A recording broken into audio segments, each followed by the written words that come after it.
आप सभी साथियों को जय हिंद। स्वागत है आप सभी लोगों का टेट मंत्रा के इस यूट्यूब चैनल पे। आज हम सब लोग जो करने जा रहे हैं, आप सब लोगों को बहुत अच्छे से पता है, आज जो 7 डेज 7 मॉडल टेस्ट आप लोगों का चल रहा था, उसमें आज हम सब लोगों का 7वां मॉक टेस्ट है भाई। उसमें आज हम सब लोगों का 7वां मॉक टेस्ट है, तो हो जाइए तैयार। 6 मॉक टेस्ट हमने कर चुके हैं पूरे, अब 7वां मॉक टेस्ट आप लोगों के सामने। सबसे पहले आप सभी साथियों को धनतेरस की ढेर सारी शुभकामना। लक्ष्मी का आशीर्वाद आप सब लोगों के ऊपर सदैव बना रहे, माता लक्ष्मी का, और आप लोगों के घर में, आप लोगों के जीवन में खूब धन की वर्षा हो। तो सबसे पहले तो वर्षा सीटेट में अपने 90 से ज्यादा नंबर की करवानी पड़ेगी, और उसके लिए आप सब लोगों को शाम को 5 बजे वाली क्लास स्टेट मंत्रा पे जो एसएसटी की शानदार सी क्लास चल रही है उसको आपको लेना पड़ेगा। अध्ययन मंत्र पे जो रोहित सर का क्लास चल रहा है उसको आपको लेना पड़ेगा, और जबरदस्त मेहनत करना पड़ेगा। तो उसके बाद धनतेरस भी अच्छे से मनेगा, उसके बाद दिवाली भी अच्छे से मनेगा, किसी भी प्रकार की कोई भी समस्या आपको नहीं होगी भाई। तो उम्मीद है कि आप सभी लोग अच्छे होंगे, शानदार होंगे, जबरदस्त होंगे, और बेहतर तरीके से आप लोग अपनी पढ़ाई लिखाई भी कर रहे होंगे। जितने भी साथी हैं, एक बार जो नए हैं चैनल को सब्सक्राइब कर लीजिए। सारे के सारे लोग मिलकर के सेशन को लाइक करके एक बार सेशन को शेयर कर दीजिए भाई। तो आप लोगों के सामने पहले एक ब्रह्मास्त्र था सीडीपी और सब्जेक्ट पेडागोजी का, अब दूसरा ब्रह्मास्त्र आप लोगों के सामने हिंदी का है, और एसएसटी का भी ब्रह्मास्त्र आप लोगों के सामने आ चुका है। तो आप लोग इस बात को बहुत अच्छे से जानते भी हैं कि आप लोगों के लिए किताब की बात करें तो किताब में तीनों के तीनों ब्रह्मास्त्र आप सब लोगों के लिए आ चुका है। सीडीपी का ब्रह्मास्त्र आ चुका था, हिंदी का ब्रह्मास्त्र आपको देखने को मिल रहा है, अमेजन फ्लिपकार्ट पे पूरा राज कर रहा है, और तीसरे नंबर पे भाई एसएसटी का ब्रह्मास्त्र भी आ चुका है भाई। तो आप सब लोग इसको परचेज कर सकते हैं, ले सकते हैं, खरीद सकते हैं, और इसके लिए शानदार तरीके से मेहनत भी आप सब लोग कर सकते हैं भाई। तो आप लोगों को बिल्कुल भी पीछे नहीं हटना है। और दूसरी बात कि सीटेट परीक्षा में पास करने के लिए तो काम करना है, लेकिन दूसरी जरूरी बात है कि दिवाली के अवसर पर आप सब लोगों को 5 नवंबर तक सारे कोर्सेज पे 90% का ऑफ मिल रहा है, और ये जो ऑफर है मात्र 5 नवंबर तक है। इसका मतलब है कि अगर आप सीटेट का कोर्स अभी आप लोगे तो मात्र 599 रुपया में क्रैश कोर्स आपका सीटेट का मिल जाएगा भाई। तो शुरू करेंगे आज के इस सेशन को। तो आज हमारा 7वां और आखिरी मॉडल टेस्ट है। 7 दिन 7 टेस्ट लगातार जो हम लोग कर रहे थे, और इसके बाद शुरू होगा हम सब लोगों का कौन सा सेशन। तो जो मैंने आप लोगों को बताया था कि 2024 में जो 2 पेपर हुए थे, 2023 में जो 2 पेपर हुए थे, उसको पूरे अच्छे तरीके से हम लोग करेंगे भाई। तो तैयार हो जाइए, शुरू करते हैं आज का पहला सवाल। देखिए पहला क्वेश्चन क्या पूछ रहा है भाई। अब कोई भी ऐसा क्वेश्चन नहीं है कि जो मैं कह सकता हूं कि भाई अब आप लोगों को नहीं आता है। एक बात और मैं बता देना चाहता हूं कि ये तो मैंने मॉडल टेस्ट मॉक टेस्ट आपको करा दिया, जिसमें से कुछ आता था, जिसमें से आप लोगों ने कुछ सीखा। इसके बाद हम सब लोग जो 4-5 पेपर करेंगे वो अपने 2024 और 2023 के लेटेस्ट पेपर को करेंगे, एग्जैक्टली रियल पेपर को करेंगे, ताकि आपको पता चले कि कैसे सवाल पूछे गए हैं, क्या आपकी तैयारी और किस तरीके से हमें सोचना है। और उसके बाद हम सब लोग केवल और केवल करेंगे एक्सपेक्टेड क्वेश्चन, क्योंकि जब लोग प्रीवियस ईयर करा रहे होंगे तब हम लोग एक्सपेक्टेड क्वेश्चन कर रहे होंगे। इसका मतलब कि हमेशा एक स्टेप दुनिया में आगे रहना है, एक कदम दुनिया में आगे रहना है। जब लोग सिलेबस से स्टार्ट करेंगे तब तक हमारा सिलेबस खत्म हो जाएगा भाई। तो इस तरीके से आगे की ओर बढ़ते रहिए, मेहनत करते रहिए। पहला सवाल आप लोगों के बीच में है, सारे के सारे लोग जितने भी साथी उत्तर देने का प्रयास जरूर कीजिएगा। पूर्व मद्रास चेन्नई में जो स्थापित वेद समाज है वो किससे आपके प्रेरित था भाई। वेद समाज किससे प्रेरित था? चाहे हम वेद समाज की बात करें, चाहे हम प्रार्थना समाज की बात करें, तो ये सारे के सारे किससे प्रेरित था? ब्रह्म समाज से। अब देखो ब्रह्म समाज के बारे में बात करते हैं तो इसकी स्थापना किसके द्वारा करी गई थी भाई? तो राजा राम मोहन राय के द्वारा करी गई थी भाई। किसके द्वारा करी गई थी भाई? राजा राम मोहन राय के द्वारा करी गई थी। और राजा राम मोहन राय जो भी आपके समाज में बुराई थी उसका विरोध करने के लिए आपके क्या प्राचीनतम ग्रंथों का हवाला देते थे, और उन्हीं के तर्क के माध्यम से लोगों को काउंटर करने की कोशिश करते थे। जहां पे सती आपको किया जाता था उस जगह पे पहुंच करके वहां पे लोगों के साथ वाद विवाद आपके किया करते थे, और इनको पुनर्जागरण के अग्रदूत के नाम से भी भारत में हम लोग जानते हैं भाई। और ये राजा राम मोहन राय जी थे भाई। तो पहले तो ये केवल राम मोहन राय थे, लेकिन अकबर सेकंड के द्वारा इनको राजा की उपाधि दी गई, तब से ये आर आर नहीं, आर आर आर यानी ट्रिपल आर आपके बन गए राजा राम मोहन राय। और इनके जीवन का लक्ष्य क्या था भाई? सती प्रथा को खत्म करना है। क्यों? इसके पीछे कारण यह है कि उन्होंने अपनी आंखों के सामने अपने बड़े भाई की बीबी यानी अपनी भाभी को सती होते हुए उन्होंने देखा था, सती होते हुए उन्होंने देखा था। तब से उन्होंने ठान लिया था कि चाहे कुछ भी हो जाए इस सती प्रथा को खत्म हम करेंगे। और उनका प्रयास आपके काम लाया। 1869 में, 1829 में, 1829 में नियम 17वें के माध्यम से, उस समय विलियम बेंटिक आपके कौन था भाई? तो उस समय विलियम बेंटिक के बारे में बात करें तो उस समय गवर्नर जनरल था और उसने नियम 17वें के माध्यम से पहले बंगाल प्रेसिडेंसी में, फिर मद्रास और बॉम्बे प्रेसिडेंसी में क्या कर दिया भाई? सती प्रथा को खत्म किया भाई। जब हम आपके यहाँ पे प्रार्थना समाज के बारे में बात करते हैं भाई, प्रार्थना समाज भी आपके महाराष्ट्र की तरफ आपको दिखाई देगा। आर्य समाज की बात करें तो दयानंद सरस्वती, इन्होंने आर्य समाज की स्थापना करी जिसका स्लोगन क्या था? वेदों की ओर लौटो। इन्होंने शुद्धिकरण के बारे में बात किया, इन्होंने रिटर्न टू वेदास के बारे में बात किया, इन्होंने सत्यार्थ प्रकाश नामक पुस्तक भी लिखा, इन्होंने बहुत सारे विद्यालय भी आपके स्थापित करवाए और महिलाओं के आपके उत्थान के लिए भी इन्होंने आपके काम किया। युवा बंगाल आंदोलन के बारे में बात करें तो एक आपके एंग्लो इंडियन जिनका नाम था हेनरी बिबियन डेरेजियो, जो बहुत ही कम उम्र में कलकत्ता में आपके प्रोफेसर भी थे, उन्होंने आपके यंग बंगाल मूवमेंट आपकी शुरू किया था। तो आंसर क्या हो जाएगा भाई? आंसर इसका सी हो जाएगा। अगला क्वेश्चन देखिए क्या पूछ रहा है, आर्य समाज की स्थापना किसके द्वारा करी गई थी? तो ये सारे के सारे जो आपके दिखाई देते हैं, ये सब के सब क्या दिखाई देते हैं? तो आर्य समाज की स्थापना के बारे में बात करें तो किसके द्वारा करी गई थी? स्वामी दयानंद सरस्वती। राजा राम मोहन राय, सती प्रथा को एबॉलिश करने में महत्वपूर्ण भूमिका। वीरेशलिंगम पंतलू के बारे में बात करते हैं तो इन्होंने भी आपके जो समाज सुधार है उसमें बहुत महत्वपूर्ण काम किया। ईश्वर चंद्र विद्यासागर के बारे में बात करें तो विधवा पुनर्विवाह के लिए इन्होंने काम किया और साथ ही साथ महिलाओं की एजुकेशन के लिए काम किया, महिलाओं की एजुकेशन के लिए काम किया। तो आंसर क्या हो जाएगा? तो आंसर आपके सी हो जाएगा। अगला देखिए, अब देखो यहां पे अलग अलग ये इंस्टीट्यूशन है, जैसे कलकत्ता मदरसा की बात करें, बनारस संस्कृत कॉलेज, अंग्रेजी शिक्षा अधिनियम, वुड्स डिस्पैच। तो जो कलकत्ता आपके मदरसा है इन सबको छोड़ दो, ये देखो कि आपको पता है कि नहीं। वुड्स डिस्पैच के बारे में बात करें तो चार्ल्स वुड की अध्यक्षता में इसको बनाया गया था 1854 में। जब हम अंग्रेजी शिक्षा अधिनियम के बारे में बात करें जिसको मैकाले मैन्यूट भी कहते हैं, 1835 में। इसका मतलब है कि 3 का आंसर क्या हो जाएगा? 4, और 4 का आंसर क्या हो जाएगा? 3। तो यहां पे आप सब लोगों को देखना है 3 का 4 और 4 का 3, 3 का 4 और 3। इसका मतलब क्या है? यही वो आपके है जो सही आंसर, यानी कलकत्ता मदरसा के बारे में जब हम बात करते हैं तो इसका आंसर क्या हो जाएगा भाई? तो 1781। और बनारस संस्कृत कॉलेज के बारे में बात करें तो 1791। तो इसका करेक्ट आंसर क्या हो जाएगा भाई? तो करेक्ट आंसर आपके बी हो जाएगा। बात समझ में आया? तो भारत में यहां पे बनारस में संस्कृत कॉलेज की स्थापना का श्रेय जोनाथन डंकन को दिया जाता है। कलकत्ता में मदरसा की स्थापना का श्रेय आपके वारेन हेस्टिंग्स को दिया जाता है। तो इसके बारे में भी आप सब लोग देख सकते हैं। अगला क्वेश्चन देखिए, वीरेशलिंगम पंतलू के बारे में बात करें तो वो एक सुधारक थे भाई। वीरेशलिंगम पंतलू के बारे में बात करें तो ये एक सुधारक थे। तो भाई कौन से? बंबई प्रेसिडेंसी से आते थे? बिल्कुल नहीं भाई। आर्य समाज की स्थापना दयानंद सरस्वती ने करी। ब्रह्म समाज की स्थापना राजा राम मोहन राय ने करी। ये मद्रास प्रेसिडेंसी के तेलुगु भाषी इलाके से संबंधित थे और जिन्होंने क्या किया था? विधवा विवाह के लिए अभियान आपको चलाया था। आप सब लोगों को पता है कि हमारे देश में पहले कुप्रथा थी जिसको हम लोग विडो आपके रीमैरिज का ना होने के रूप में जानते हैं। यानी अगर एक बार कोई महिला आपकी विधवा हो जाती थी तो उसके साथ समाज में बहुत ही ज्यादा अन्याय किया जाता था, उसको समाज में बड़ा उसके साथ गलत व्यवहार किया जाता था, उसको बहुत अपमान झेलना होता था और एक दिन ना मर के उसको डेली डेली मरना होता था। तब उसी के विरोध में ये सारे के सारे सुधार आंदोलन भी शुरू हुए।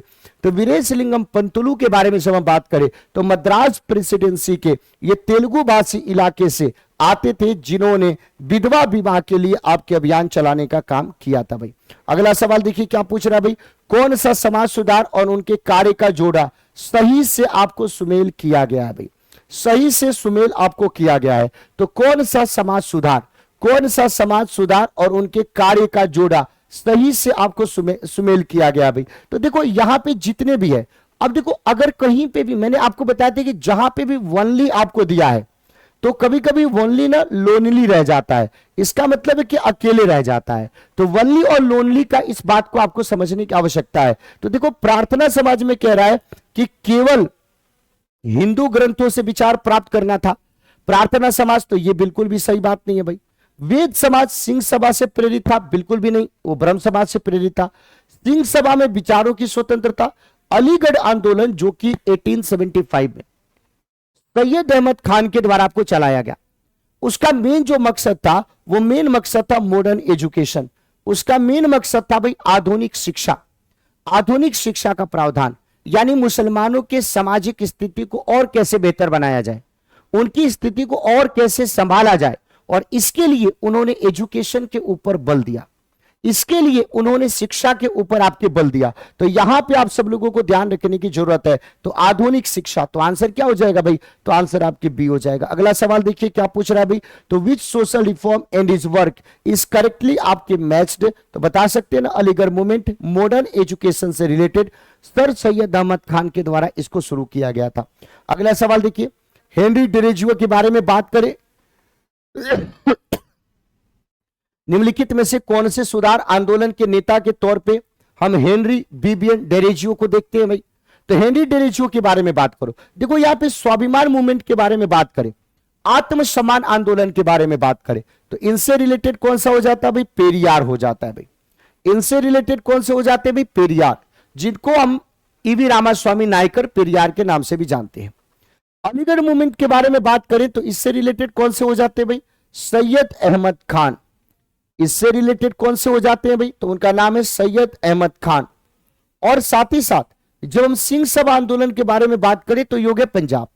यहां पे यंग बंगाल आंदोलन के बारे में बात करें तो इससे रिलेटेड कौन से हो जाते हैं, तो हेनरी बीबियन डेरेजियो, हेनरी बीबियन डेरेजियो। तो आंसर क्या हो जाएगा इसका, सी हो जाएगा। अगला सवाल देखिए क्या पूछ रहा है भाई, बहुत प्यारा सवाल है, बहुत अच्छा सवाल है, ध्यान से आप लोगों को देखना है और उसके बाद अपना उत्तर देना है। जितने भी लोग इस क्लास में जुड़े हुए हैं सारे लोग, धनतेरस भी मनाना है, लेकिन अपने लिए जो धन की वर्षा करने वाला जो है, जो दरवाजा आपके नौकरी का खोलेगा वो है आपका सीटेट। तो वो सीटेट के पेपर में भी बेस्ट करना आपके लिए आवश्यक है, इसीलिए आप सारे के सारे लोग इस पेपर के लिए बहुत ही ज्यादा डेडिकेटेड होकर के, हम भी तो मना सकते थे ना फेस्टिवल, लेकिन आपके लिए मेहनत कर रहे हैं ना भाई, फेस्टिवल भी मनाएंगे और आपके लिए मेहनत भी करेंगे। इसीलिए सारी क्लास हम नहीं ले सकते हैं, तो शायद कम ले पा रहा हूं मैं क्लास, लेकिन ये 5 बजे वाली क्लास चूंकि बहुत ज्यादा जरूरी और इंपॉर्टेंट है, इसलिए क्लास में लगातार लेने की कोशिश आप लोगों के लिए कर रहा हूं। तो आपके अंदर भी डेडिकेशन उसी तरीके का होना चाहिए। इसका आंसर बताइए आप सब लोग जल्दी से,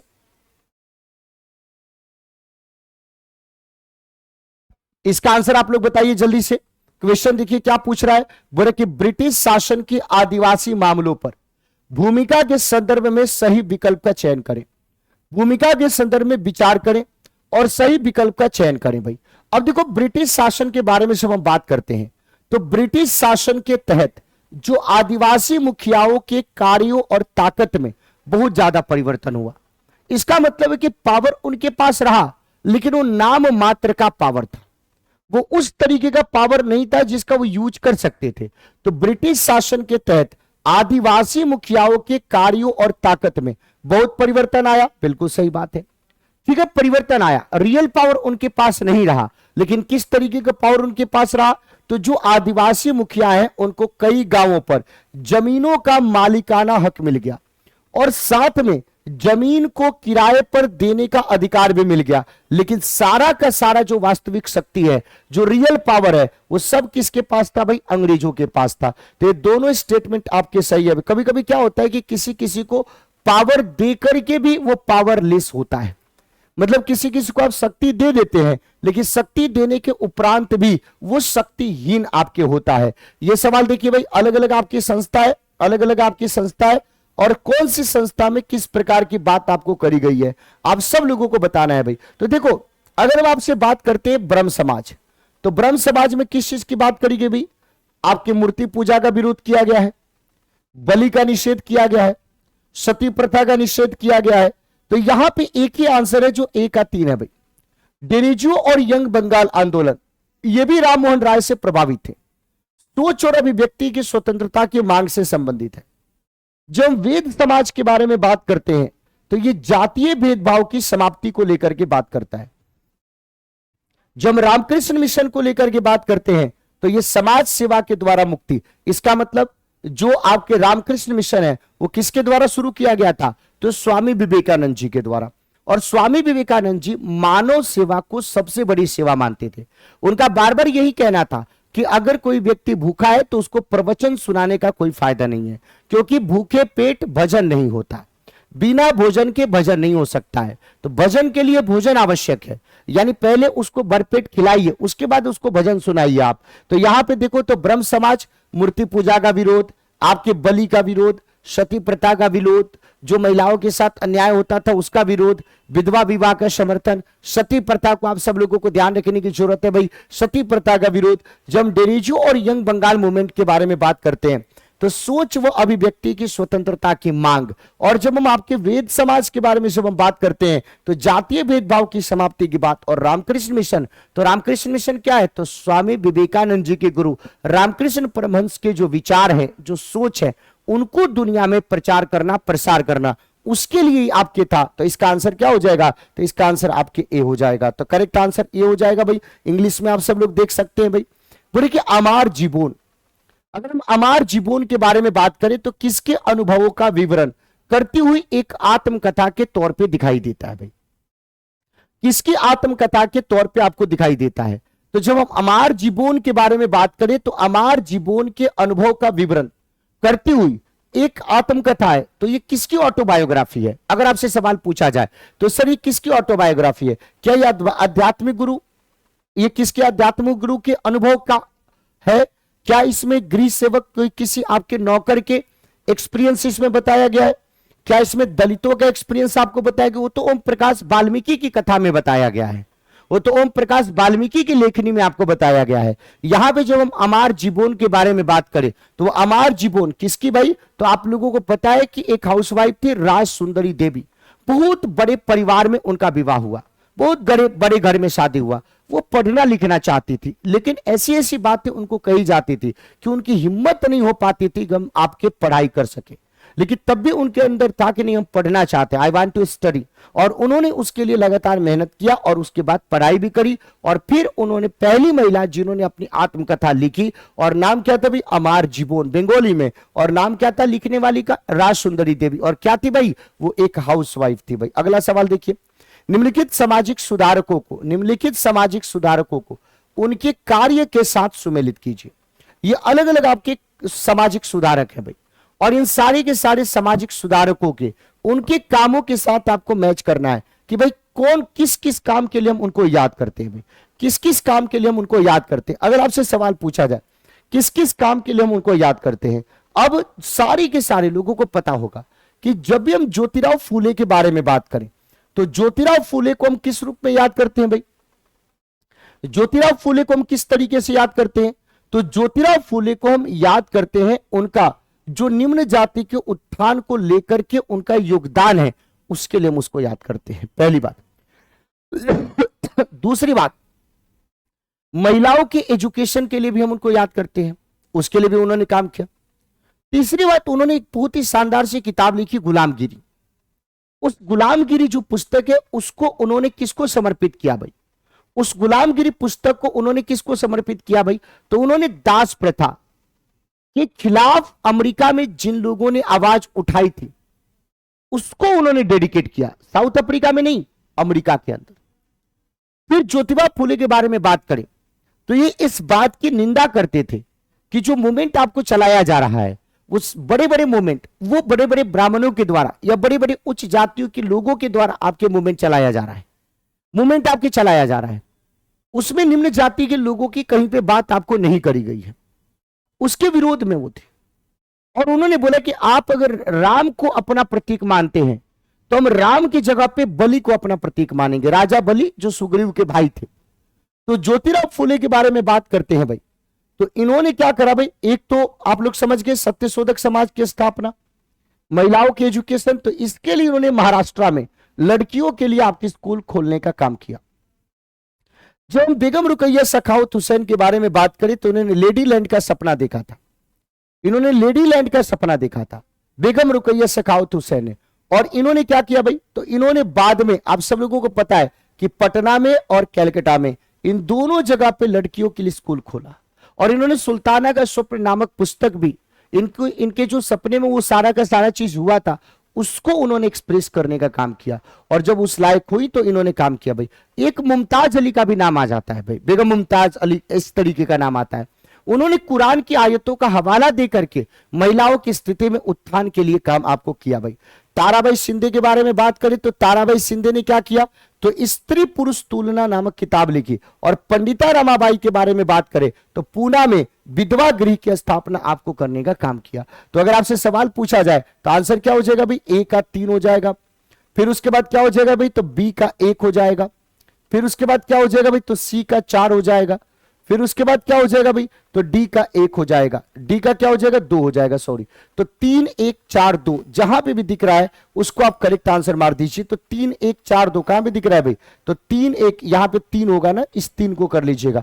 3 1 4 2 समझ गए ना आप सब लोग, तो करेक्ट आंसर आपके हो जाएगा। अगला क्वेश्चन, तो यहां तक कि अगर आपको सारी बातें समझ में आ गई है तो एक बार जितने भी हमारे प्यारे प्यारे साथी हैं, एक बार सभी लोग सेशन को पहले लाइक कीजिए, चैनल को एक बार आप लोग सब्सक्राइब कीजिए और एक बार अपने सभी दोस्तों को शेयर कर दीजिए।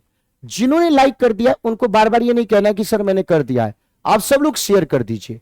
और फिर से मैं कहना चाहता हूं कि आप लोगों का रुझान जो रिजल्ट में हमें दिखाई देना चाहिए, क्योंकि देखो मैं आप लोगों का रुझान कि आप अपने लक्ष्य के प्रति किस तरीके से समर्पित है, ये मैं पता लगाता हूं रिजल्ट में आपकी जो संख्या दिखाई देती है। मैं क्या कहता हूं, एक व्यक्ति एक रिजल्ट चाहिए ना आप लोगों को, तो उसमें क्लास के बाद आपको रिजल्ट बताना होता है। पिछले 3-4 क्लासेस से मैं देख रहा हूं कि आपका जो रिजल्ट है 55 से 80 लोगों के बीच में आ रहा है। तो क्या मैं इस बात को समझूं कि केवल इतने ही लोगों को इस बार 14 दिसंबर के पेपर में रिजल्ट चाहिए, बाकी लोगों को अपने रिजल्ट से कोई लेना देना नहीं है? मैं इस बात को समझूं? आप में इतने सिंसियर बच्चे हैं, इतने डेडिकेटेड बच्चे हैं, और मैं आप लोगों को इतना समझाने का, बताने का, सतर्क करने का, सावधान करने का प्रयत्न कर रहा हूं, प्रयास कर रहा हूं, लेकिन आप लोगों को यह बात समझ में नहीं आ रही है।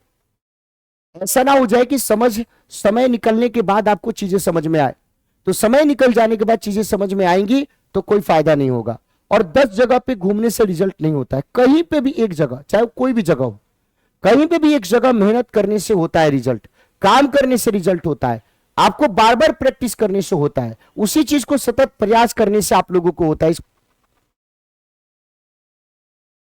सतत प्रयास करने से होता है। तो कहीं पे भी टिक करके एक साथ मेहनत कीजिए, मन लगा के मेहनत कीजिए। मैं क्यों कराता हूं भाई, मैं अपने क्लास में 100% अगर क्वेश्चन होते हैं तो मैं कोशिश करता हूं 60% क्वेश्चन आपको आता हुआ मैं कराऊं, और उस 60% क्वेश्चन आपको आए उसके लिए मैं पिछले क्लासेस में खूब उसको एक्सप्लेन करता हूं, समझाता हूं, बताता हूं, अलग अलग तरीके से, अलग अलग एग्जाम्पल से मैं आपको समझाता हूं, तब आज आप सब लोग आंसर दे पा रहे हैं। और 40% में क्वेश्चन आपको करता हूं कि भाई जो नया हो, जो आप लोगों को लगे कि सर हमने नहीं पढ़ा है या सर आपने नहीं पढ़ाया है, तो वो भी तो हमें पढ़ना है, उसको भी मैं लेकर के चलता हूं, बैलेंस करके लेके चलता हूं। यानी 10-15 दिनों के बाद आपकी स्थिति जानते हो कैसी होने वाली है कि पूरे के पूरे सीटेट के इतिहास में, एसएसटी में कोई सा भी ऐसा प्रीवियस ईयर, कोई सा भी ऐसा मॉक टेस्ट, कोई सा भी ऐसा मॉडल पेपर, और पूरे भारत में चाहे कोई भी टेस्ट ले ले, लेकिन वो पेपर सीटेट का होना चाहिए। यह नहीं कि सीटेट के पेपर में यूपीएससी का क्वेश्चन हो, यह नहीं कि सीटेट के पेपर में एसएससी का क्वेश्चन हो, यह नहीं कि सीटेट के पेपर में एनटीपीसी का क्वेश्चन हो। सीटेट के पेपर का मतलब होता है सीटेट का पेपर, और वो एग्जैक्टली पेपर आपको प्रीवियस ईयर क्वेश्चंस के माध्यम से ही पता लग सकता है। इसलिए मैं आपका समय बर्बाद करने की कोशिश नहीं करता हूं, लेकिन आप लोग इस बात को नहीं समझते। सब लोग सेशन को लाइक करिए, उसके बाद आगे बढ़ा जाएगा भाई। तो चलिए अगला क्वेश्चन देखिए। अमार जीबोन नाम की पुस्तक किसी भारतीय महिला के द्वारा लिखित, यह पहली आत्मकथा आपको दिखाई देती है। अगर हम इसकी लेखिका के बारे में बात करते हैं तो इसकी लेखिका कौन है भाई, इसकी राइटर कौन है, अगर आपसे सवाल पूछा जाए तो इसकी राइटर कौन है, आप सब लोग बताइए भाई, इसकी राइटर कौन है भाई। तो अमार जीबोन नाम की पुस्तक किसी भारतीय महिला के द्वारा लिखित पहली आत्मकथा है। और इसकी लेखिका के बारे में जब हम बात करते हैं तो इसकी लेखिका का नाम क्या आता है भाई, आप सब लोग बताइए। तो इसकी लेखिका का नाम आपके आता है राज सुंदरी देवी का नाम आ जाता है। अगला क्वेश्चन देखिए। राम मोहन राय जैसे लोगों का सुधारकों की तरह वर्णन किया गया है भाई। इसका मतलब कि राजा राम मोहन राय कौन थे? रिफॉर्मर थे। कौन थे भाई? सुधारक थे। इन्होंने ब्रह्म समाज की स्थापना करी, इन्होंने जाति प्रथा का विरोध किया, मूर्ति प्रथा का विरोध किया, इन्होंने बहुदेववाद का विरोध किया, इन्होंने बलि प्रथा का विरोध किया, सती प्रथा का विरोध किया, महिलाओं के एजुकेशन के लिए काम किया, उन्होंने पश्चिम पूर्वी आपकी सभ्यता के कनेक्टर के तौर पे आपके काम करने का कोशिश किया। तो राजा राम मोहन राय जैसे लोगों को सुधारकों की तरह वर्णन किया गया। बिल्कुल सही बात है। क्यों वर्णन किया गया इनको सुधारकों की तरह? क्योंकि वे इस बात को मानते थे कि अन्यायपूर्ण तौर तरीके से छुटकारा पाना और परिवर्तन लाना आपके जरूरी है। अन्यायपूर्ण तौर तरीकों से छुटकारा पाना और उसमें परिवर्तन लाना जरूरी है। इसीलिए हम इनको क्या कहते हैं भाई? समाज सुधारक कहते हैं। तो दोनों स्टेटमेंट सही है और एक्सप्लेनेशन भी आपको सही दिखाई देता है। तो आंसर क्या हो जाएगा भाई? ए हो जाएगा। अगला क्वेश्चन देखिए क्या पूछ रहा है भाई। निम्नलिखित कथनों पर आप विचार कीजिए। निम्नलिखित कथनों पर आप विचार कीजिए।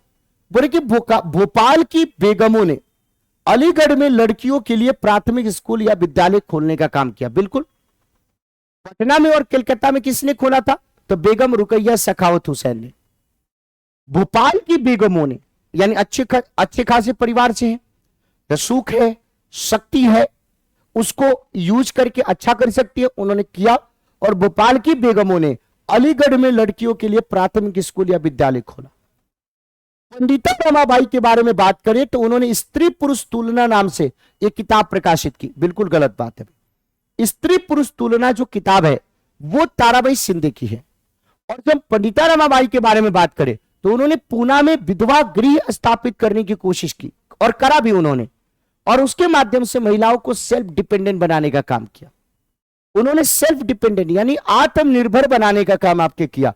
बेगम रुकैया सखावत हुसैन के बारे में जब हम बात करते हैं तो पटना में मुस्लिम लड़कियों के लिए स्कूल विद्यालय खोला बेगम रुकैया सखावत हुसैन, जो कि मैंने आपको बताया। तो पहला और तीसरा ये दोनों स्टेटमेंट आपको सही है। तो ए और सी ये दोनों स्टेटमेंट आपको क्या दिखाई देता है? सही दिखाई देता है। बाकी स्टेटमेंट आपके क्या भी गलत है भाई। तो सवाल बना दोगे आप सब लोग, कहीं पे भी कोई दिक्कत की बात नहीं है। अगला क्वेश्चन देखिए भाई क्या पूछ रहा है। 1829 में सती प्रथा को प्रतिबंधित करवाने में किसका योगदान आपको दिखाई देता है भाई? 1829 में सती प्रथा को प्रतिबंधित करवाने में किसका योगदान आपको दिखाई देता है भाई? किसका कंट्रीब्यूशन आपको दिखाई देता है? अगर आपसे सवाल पूछा जाए तो किसका योगदान आपको दिखाई देता है? तो सती प्रथा। तो देखो ईश्वर चंद्र विद्यासागर की बात करें, विधवा विवाह को लीगल बनाने में इनकी महत्वपूर्ण भूमिका है। ज्योतिराव फुले की बात करें तो विमेन के एजुकेशन और निम्न जाति के आपके सुधार के लिए प्रयत्न करने में इनकी महत्वपूर्ण भूमिका है। स्वामी दयानंद सरस्वती के बारे में बात करें तो आर्य समाज के संस्थापक के तौर पे आपको दिखाई देते हैं। तो ये 1829 में सती प्रथा को प्रतिबंधित करवाने में किसकी महत्वपूर्ण भूमिका दिखाई देती है? तो आंसर क्या हो जाएगा? राजा राम मोहन राय की। आंसर क्या हो जाएगा भाई? तो राजा राम मोहन राय की हो जाएगा। राजा राम मोहन राय ने अपने लेखन में तर्क दिया और विश्वास उत्पन्न किया कि सती होने की अनुमति नहीं है भाई।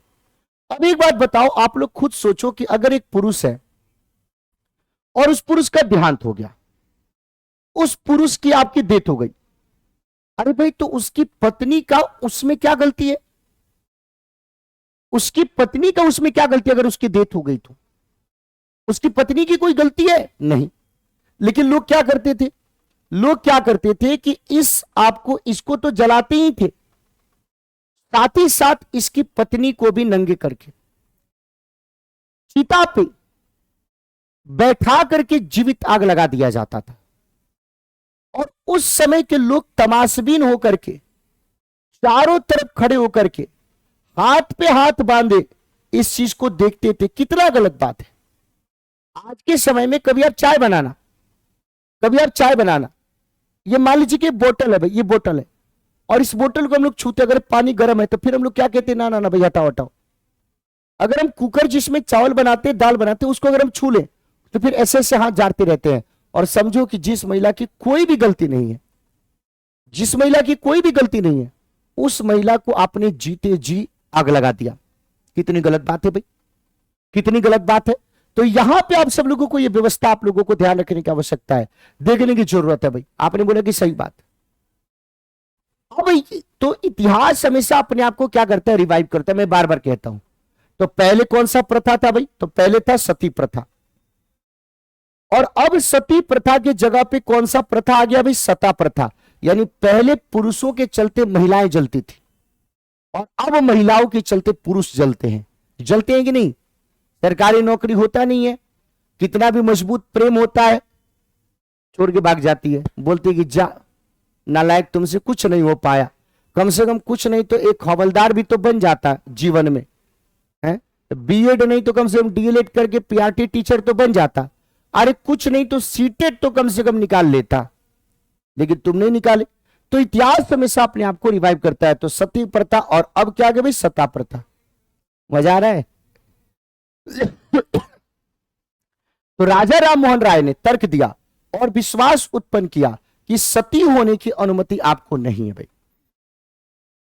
सती होने की अनुमति आपको नहीं है। तो क्यों इन्होंने किया भाई? इन्होंने इसके पीछे उन्होंने प्राचीन ग्रंथों का सहारा लिया और बोला कि देखो आप इस ग्रंथ को मानते हो, आप मेरी बात नहीं मानते हो, आप इस ग्रंथ को मानते हो? बोला कि यस। तो प्राचीन ग्रंथ में सती प्रथा का कहीं पे भी समर्थन नहीं किया गया है। फिर आप किस बियाप से, फिर आप किस बियाप पे, किस कानून से आप इस काम को काम करते हो भाई? तो गलत बात है भाई। अगला सवाल देखिए, 2005 में न्यायमूर्ति राजेंद्र सच्चर की अध्यक्षता में उच्च स्तरीय समिति ने भारत में मुस्लिम समुदाय की कौन सी स्थिति का अध्ययन किया? इसको सच्चर समिति के नाम से जानते हैं, सच्चर समिति के नाम से जानते हैं। तो ये जस्टिस राजेंद्र सच्चर की अध्यक्षता में, तो मुस्लिम समुदाय की कौन सी परिस्थिति, राजनीतिक परिस्थिति नहीं, आपकी एजुकेशनल स्थिति, सामाजिक स्थिति, आर्थिक स्थिति, तो आर्थिक, सामाजिक और शैक्षणिक इस स्थिति का उन्होंने क्या किया भाई? अध्ययन किया। और इस रिपोर्ट में यह बताया गया कि बहुत सारे लोगों का यह मानना है, जो पूर्वानुभाव है, मतलब प्रिजुडिस जो है, कि ये लोग मदरसा में पढ़ते हैं। तो उन्होंने बोला कि बहुत कम ऐसी संख्या है कि जो मुस्लिम के बच्चे आपके मदरसा में पढ़ते, इंग्लिश भी पढ़ते हैं, हिंदी भी पढ़ते हैं, अलग अलग लैंग्वेज को पढ़ते हैं। तो ये जो सच्चर कमेटी था उसने मुसलमानों की इकोनॉमिक स्थिति, सामाजिक स्थिति, शैक्षणिक स्थिति का अध्ययन करने का काम आपके किया था भाई। अगला सवाल देखिए, किस जीवन की वास्तविक घटना ने जीवन के अधिकार के हिस्से के रूप में आजीविका के अधिकार को स्थापित कर दिया? अब देखो आर्टिकल 21 क्या भी? जीवन का अधिकार। और इस जीवन के अधिकार के अंदर ही स्वास्थ्य का अधिकार है। स्वास्थ्य का अधिकार कोई अलग से फंडामेंटल राइट नहीं है भाई। भोजन का अधिकार, प्रदूषण मुक्त आपके हवा में सांस लेने का अधिकार, साफ पानी पीने का अधिकार, समझ गए आप सब लोग? तो ये कोई अलग से मौलिक अधिकार नहीं है, ये अनुच्छेद 21 के जीवन के अधिकार के अंतर्गत ही आता है, जो अलग अलग आपके केस में, जैसे आपके भोजन के अधिकार के बारे में बात करें, प्रदूषण मुक्त आपके क्या बोलते हैं, सांस, हवा में सांस लेने के अधिकार के बारे में बात करें, साफ पानी पीने के अधिकार के बारे में बात करें, तो सुभाष कुमार बनाम बिहार राज्य, उसी तरीके से आजीविका के अधिकार मौलिक अधिकार है जीवन के अधिकार के अंतर्गत। ये कौन सा भाई? तो ओल्गा टेलिस वर्सेस जो मुंबई आपके नगर निगम है, उसके केस में आपको ये आया था। तो एक बार झुग्गी वासियों को मुंबई शहर से आपको बाहर निकाल दिया गया था और उसी सिलसिले में ये आपके आया था जीवन के अधिकार के तौर पे, इसको देखने अभी। अगला सवाल देखिए क्या पूछ रहा अभी, भारत में स्वास्थ्य के अधिकार को कौन से मौलिक अधिकार के एक प्रकार के रूप में मान्यता प्रदान की गई है भाई? सवाल यही पूछ रहा है कि राइट टू हेल्थ के बारे में बात करें तो ये जो स्वास्थ्य का अधिकार है, इस स्वास्थ्य के अधिकार के बारे में आप सब लोगों को ध्यान रखने की आवश्यकता है कि किस मौलिक अधिकार के रूप में इसका वर्णन किया गया भाई। तो ये कौन से? तो जीवन के अधिकार के तौर पे आ जाएगा, जिसके तहत मैंने बोला था कि अगर कोई सार्वजनिक अस्पताल है और उसमें कोई घायल इलाज के लिए जाता है और चिकित्सक उसका उपचार करने से मना कर देता है, तो इसका सीधे तौर पे मतलब है कि उसने उसके जीवन के अधिकार का, उसके मौलिक अधिकार का उल्लंघन किया है। और वो व्यक्ति जिसके मौलिक अधिकार का उल्लंघन हुआ है वो सीधे आपके सुप्रीम कोर्ट का सहारा आपके ले सकता है, हाई कोर्ट का सहारा आपके ले सकता है। तो आंसर क्या हो जाएगा? सी हो जाएगा। अगला सवाल, भारतीय संविधान में मौलिक अधिकार और डीपीएसपी स्थापित करना चाहते हैं भाई। इंडियन कॉन्स्टिट्यूशन में फंडामेंटल राइट और डीपीएसपी, फंडामेंटल राइट के बारे में बात करें तो हमारे कॉन्स्टिट्यूशन के पार्ट 3 में दिया गया भाई। जब हम डीपीएसपी के बारे में बात करें तो हमारे कॉन्स्टिट्यूशन के पार्ट 4 में दिया गया भाई। और ये आपके आर्टिकल 36 से 51 तक की बात करता है और ये आर्टिकल आपके 12 से लेकर के 35 तक की बात करता है। आपने बोला कि ठीक बात है सर, 12 से 35 और ये 36 से 51 तक की बात करता है। मौलिक अधिकार का मतलब क्या है कि भाई किसी भी व्यक्ति को जन्म से ही उसको यह अधिकार मिल जाता है डीपीएसपी का मकसद क्या है भी? तो सामाजिक आर्थिक लोकतंत्र को स्थापित करना। तो देखो इसमें से किसी का भी मकसद पुलिस राज्य को स्थापित करना नहीं है। हाँ, राजनीतिक लोकतंत्र को स्थापित करना है, कल्याणकारी राज्य को स्थापित करना है, सामाजिक आर्थिक लोकतंत्र को स्थापित करना है। तो ये सारी चीजों को आपको समझना है। तो ए, बी और सी आपके सही है, लेकिन डी आपके क्या भी गलत है। तो इस तरीके से सही आंसर आपके ये हो जाएगा। अगला क्वेश्चन देखिए, दो स्टेटमेंट आपको दिया गया भी, ए और आर। भारत के संविधान के अनुच्छेद 21 के तहत पानी के अधिकार को जीवन के अधिकार का हिस्सा आपको माना गया है। पानी के अधिकार को जीवन के अधिकार का हिस्सा आपको माना गया है। आपने बोला कि सही बात है सर, माना गया है। और क्यों माना गया है? क्योंकि हमारे जीवन की आवश्यकता के तौर पे रोटी, कपड़ा और मकान, हमारे जीवन की आवश्यकता के तौर पे रोटी, कपड़ा और मकान, यही तीन चीजें आपको दिखाई देता है। इसका मतलब कि रोटी भी आपको मिलना चाहिए, कपड़ा भी मिलना चाहिए, मकान भी मिलना चाहिए। तो ये प्रत्येक व्यक्ति की पानी तक सार्वजनिक पहुंच होनी चाहिए, यानी आर भी सही है भाई। तो दोनों के दोनों स्टेटमेंट आपके सही है और एक्सप्लेनेशन भी आपको क्या भी सही है। अगला क्वेश्चन देखिए, निम्नलिखित में से कौन सा कॉन्स्टिट्यूशनल प्रोविजन राधा को मध्य प्रदेश से दिल्ली आकर के काम करने में समर्थ बनाता है? अब राधा कहां की है भाई? राधा है मध्य प्रदेश की। राधा को लगा कि नहीं भाई हम दिल्ली जाएंगे, हमें काम मिलेगा। तो राधा आपकी कहां पे आ गई? दिल्ली आ गई। तो क्या आपके दिल्ली में जो पहले से लोग रह रहे हैं वो राधा को मना कर देंगे? बच्चू माझी आपके झारखंड के एक रिक्शा चालक है, यह राजगीर है, और वो आपके दिल्ली में आ गए। तो क्या दिल्ली में कोई बच्चू माझी को मना कर देगा? दशरथ माझी को मना कर देगा? राधा को मना कर देगा? नहीं मना करेगा। तो राधा को यह बात कैसे पता चला कि हम दिल्ली भी जा सकते हैं? बच्चू माझी को कैसे पता चला कि हम झारखंड से दिल्ली भी जा सकते हैं? यह हमें कैसे पता चला? यह आपको कैसे पता चलता है? यह हमारे कॉन्स्टिट्यूशन के द्वारा, यह हमारे संविधान के द्वारा जो मौलिक अधिकार है उसमें ये प्रावधान आपको दिए गए हैं, उसमें ये प्रोविजंस आपको दिए गए हैं कि हाँ भाई आपको ये राइट है कि आप इस अधिकार के तहत, आप इस अधिकार के तहत यहां पे आप जा सकते हैं, यहां पे आप आ सकते हैं। इसके बारे में आपको ध्यान रखने की आवश्यकता है। तो कौन से संवैधानिक प्रावधान राधा को मध्य प्रदेश से दिल्ली आकर के काम करने में समर्थ करता है? तो अनुच्छेद 19 राधा को पता होगा, मेरी क्लास उसने ली होगी। इसलिए मैं बोलता हूं कि आप सब लोग सेशन को शेयर करते रहिए, कम से कम कुछ लोगों को अपना अधिकार तो पता चल जाए ना कि क्या उनके राइट्स हैं, कि वो अपने सर्वाइव कर पाए। लेकिन तुम लोग तो स्वार्थी आदमी हो, करोगे नहीं और एक दिन क्लास भी बंद करवा दोगे। तो ठीक है भाई, एक बार जितने भी लोग हैं इस सेशन को, आज मैंने बहुत कम बार बोला आपको लाइक करने के लिए, मैंने धनतेरस समझ करके मैंने सोचा कि आपके ऊपर धन बरसेगा, आप लोग इस क्लास में लाइक बरसा दोगे, लेकिन आप लोग तो मानने वाले हो नहीं। एक बार जितने भी लोग हैं, जिंदगी भी अंतरात्मा कहती है कि मास्टर हमारे लिए मेहनत करता है, कुछ समझाता बुझाता है, कुछ सिखाता है, तो एक बार सेशन को एक बार सभी लोग लाइक कर दीजिए। धनतेरस के दिन तो मत घुसाओ तुम लोग, इस दिन तो प्यार से कर दो आप लोग। तो यहां भी देखिए संवैधानिक प्रावधान राधा को मध्य प्रदेश से, तो कौन सा भाई? तो ये मौलिक अधिकार के अंतर्गत ये प्रोविजन है भाई, फंडामेंटल राइट के अंतर्गत प्रोविजन है। ये देखिए निम्नलिखित में से कौन सा फीचर हमारे कॉन्स्टिट्यूशन के आपको दिखाई देता है भाई? कौन सा फीचर, कौन सी एक विशेषता हमारे संविधान की आपको दिखाई देती है भाई? कौन सा? तो देखो सार्वभौमिक वयस्क मताधिकार, यानी उम्र अगर 18 या 18 साल से ज्यादा की है, उम्र अगर 18 या 18 साल से ज्यादा की है तो आपको क्या मिलेगा भाई? वोटिंग राइट आपको मिलेगा। और आप भारत के नागरिक है, निर्वाचक नामावली में नाम है, तो आप अपना विधायक, आप अपना एमपी चुन सकते हैं भाई। यह भी सही बात है। सभी नागरिकों को समान अधिकार आर्टिकल 14 के अंतर्गत। भारत के सबसे जो सामाजिक वंचित है उसके लिए विशेषाधिकार, जैसे हमने अल्पसंख्यकों के विशेषाधिकार की बात करी, तो ये तीनों के तीनों स्टेटमेंट आपको क्या दिखाई देते हैं? सही।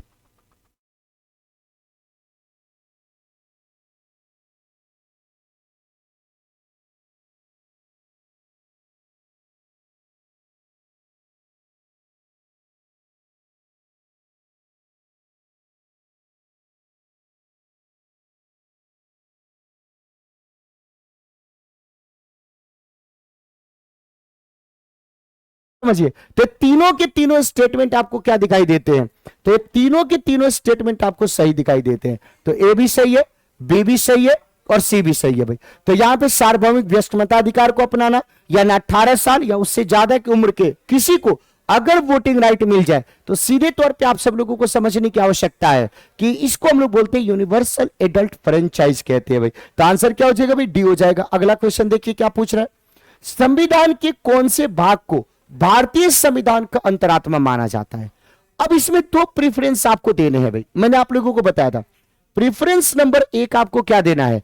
प्रियम्बल को देना है, प्रस्तावना को देना है। और दूसरे नंबर पे आप सब लोगों को क्या देना है भाई? अनुच्छेद 32 को देना है। तो इन दोनों में से पहला आपको क्या होना चाहिए? प्रियम्बल। और अगर प्रियम्बल नहीं है तो आपको अनुच्छेद 32 खोजना है। अगर ये दोनों है तो इसमें से वरीयता आपकी एक की दो की तुलना में ज्यादा होनी चाहिए। तो किस भाग को भारतीय संविधान का अंतरात्मा आपको माना जाता है? तो यहां पे जो हमें दिया हुआ है, तो यहां पे डीपीएसपी दिया है, फंडामेंटल ड्यूटी यूनिवर्सल, तो इसका मतलब मौलिक अधिकार, और अनुच्छेद 32 जो है मौलिक अधिकार के अंतर्गत आता है। तो आंसर क्या हो जाएगा? तो आंसर आपकी डी हो जाएगा। अगला सवाल देखिए भाई, निम्नलिखित में से कौन से समानता को स्थापित करने के लिए संविधान के प्रावधान के तौर पर दिखाई देते हैं भाई? कौन से समानता को स्थापित करने के लिए, इक्वलिटी को एस्टेब्लिश करने के लिए आपको कॉन्स्टिट्यूशन के प्रोविजन के तौर पे दिखाई देते हैं? तो कानून की दृष्टि में हर व्यक्ति समान है, बिल्कुल सही बात है। अस्पृश्यता का उन्मूलन कर दिया गया अभी, यानी आर्टिकल 17 के तौर पे कर दिया गया भाई, इसमें कोई दिक्कत की बात नहीं है। हर व्यक्ति सार्वजनिक स्थल पे जा सकता है, कोई किसी को नहीं रोक सकता है। किसी भी व्यक्ति के साथ उसके धर्म जाति, धर्म के आधार पे, उसके जाति के आधार पे, उसके वंश के आधार पे, उसके आप सब लोगों को ध्यान रखने की जरूरत है, लिंग के आधार पे, जन्म स्थल के आधार पे कोई भी भेदभाव नहीं किया जा सकता है। कोई भी भेदभाव नहीं किया जा सकता है, कोई भी डिस्क्रिमिनेशन आपको नहीं किया जा सकता है। और ये आर्टिकल 15 में बात करी गई है भाई। तो चारों के चारों स्टेटमेंट आपको क्या दिखाई देता है? सही दिखाई देता है। अगला सवाल देखिए भाई, प्रत्येक नागरिक को स्वतंत्रता है अपने धर्म का पालन और अनुसरण करने की। प्रत्येक व्यक्ति, जो किसी भी धर्म को आप मानते हैं, आप अपने धर्म को मान सकते हैं, आप अपने धर्म का पालन कर सकते हैं।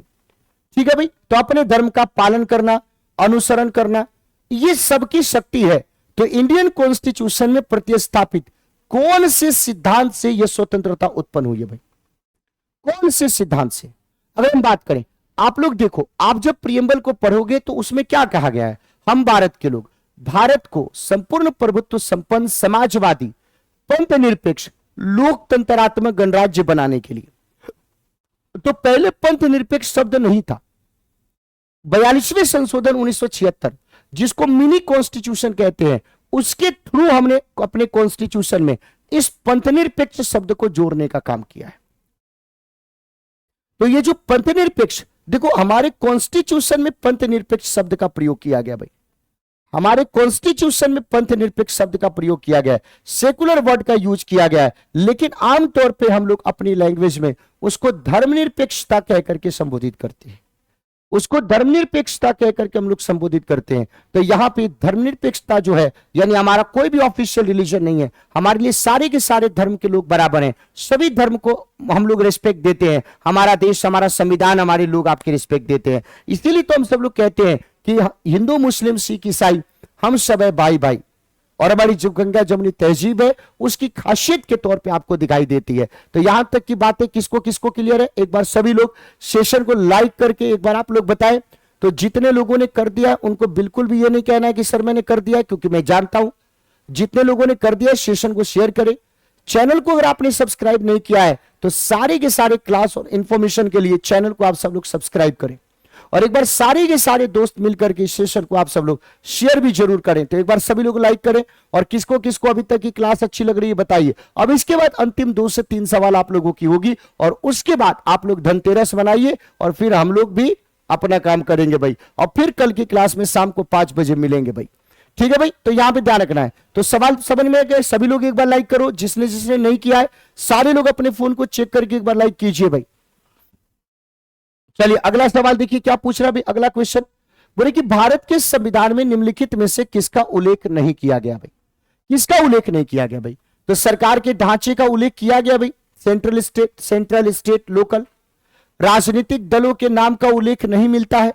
हां, यह जरूर मिलता है कि किसको नेशनल पार्टी का दर्जा दिया जाएगा, किसको राज्य स्तरीय दल का दर्जा दिया जाएगा, किसको क्षेत्रीय दल का दर्जा दिया जाएगा। नागरिकों के अधिकार के बारे में बात करें तो नागरिकों के अधिकार की चर्चा की गई है भाई। अनुच्छेद 1 में आप देखेंगे तो भारत राज्यों का संघ है। अनुसूची 1 में देखोगे तो राज्य और केंद्र शासित प्रदेशों के नाम भी आपको दिखाई देते हैं भाई। अगला सवाल देखिए भाई, क्वेश्चन नंबर 27, कौन भारत की संविधान सभा के अध्यक्ष के तौर पे आपको दिखाई देता है? निम्नलिखित में से कौन आपको भारत के संविधान सभा के अध्यक्ष के तौर पे दिखाई देता है? तो आप सब लोगों को सारी कहानी पता है। 1946 में संविधान सभा के लिए चुनाव हुआ। 9 दिसंबर 1946 आपको पहली बैठक हुई। सच्चिदानंद सिन्हा अस्थायी अध्यक्ष चुने गए। 11 दिसंबर 1946 राजेंद्र प्रसाद जी को अध्यक्ष बनाया गया। उसके बाद 13 दिसंबर 1946 नेहरू जी के द्वारा ऑब्जेक्टिव रिजोल्यूशन पेश किया गया। वक्त आ गया 1947 का। तो 1947 में आप लोगों को क्या देखने को मिलता है भाई? तो 1947 में 22 जनवरी 1947 को ऑब्जेक्टिव रिजोल्यूशन को पास कर दिया गया। उसके बाद आप लोगों को पता है कि 15 अगस्त 1947 को क्या हो गया भाई? तो 15 अगस्त 1947 को देश स्वतंत्र हो गया। 29 अगस्त 1947 को क्या हुआ? तो प्रारूप समिति का गठन किया गया।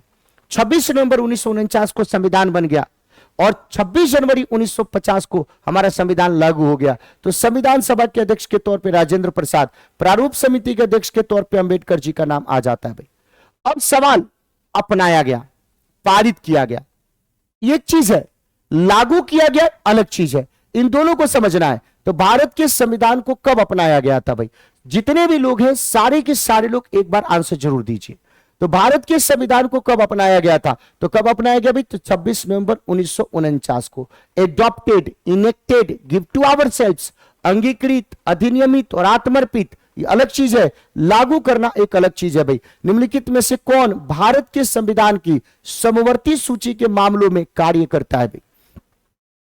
निम्नलिखित में से कौन भारत के संविधान की समवर्ती सूची के मामले में आपके कार्य करता है? अगर आपसे सवाल पूछा जाए तो इसका सही उत्तर क्या हो जाएगा? तो कौन सा समवर्ती सूची के मामले में काम करता है भाई? तो राज्य सरकार और स्थानीय सरकार? बिल्कुल नहीं, केंद्र सरकार और राज्य सरकार, क्योंकि समवर्ती सूची के ऊपर ये दोनों के दोनों कानून आपके बना सकते हैं भाई। निम्नलिखित में से कौन भारत की संविधान सभा में मसौदा समिति के अध्यक्ष आपको दिखाई देते हैं भाई? निम्नलिखित में से कौन संविधान सभा में मसौदा समिति के अध्यक्ष आपको दिखाई देते हैं? तो उनका नाम क्या है भाई? तो बाबा साहब भीमराव अंबेडकर का नाम आ जाता है भाई। तो ये थे हमारे टोटल के टोटल 30 सवाल। हमें पूरा विश्वास और भरोसा है कि आप लोगों ने आज की क्लास में बहुत अच्छा अपने रिजल्ट लाया होगा। तो आप लोगों का 2 काम है। सबसे पहले एक बार इस सेशन को लाइक करके, गुरु दक्षिणा लाइक अगर मैं हूं तो आप दे सकते हैं, इस चैनल को सब्सक्राइब करें और साथ ही साथ अगर आपने इस सेशन को शेयर नहीं किया तो करें। और 2 अनिवार्य शर्त, आप लोगों के फाइनल रिजल्ट के पहले डेली इस क्लास के नीचे अपना रिजल्ट बताना है, यानी सारे लोगों को रिजल्ट बताना है कि 30 में से कितने क्वेश्चन सही हुए। और जब तक आप क्लास में हो, जब तक ये लाइव क्लास आपकी चलेगी, तब तक आप सब लोगों को क्या करना है भाई? तब तक आप सब लोगों को अपना आंसर देना है भाई, ठीक है। और ये आपके सारे कोर्सेज के ऊपर 90% ऑफ चल रहा है और धनतेरस का दिन है। और आज आप सब लोग दिवाली महा धमाका ऑफर में आप लोग सीटेट का क्रैश कोर्स 599 रुपया में मात्र आप ले सकते हैं। अध्ययन मंत्र की कनेक्टेड एप्लीकेशन पे ब्रह्मास्त्र पहले सीडीपी का था, अब हिंदी का भी है। और अगर कोई बच्चा भारत के किसी भी टेट की एग्जाम्स की तैयारी करता है और वो हमारे साथ एसएसटी की पढ़ाई करना चाहता है तो आप लोग एनसीईआरटी स्पेशल हमारे एसएसटी बैच भी ले सकते हैं। आप सभी का बहुत बहुत धन्यवाद। धनतेरस की फिर ढेर सारी शुभकामना और एडवांस में आप सब लोगों को छोटी दिवाली और बड़ी दिवाली दोनों की ढेर सारी शुभकामना। जीवन में खूब खुश रहिए, खूब हंसते रहिए, मुस्कुराते रहिए। आप सभी का धन्यवाद। जय हिंद।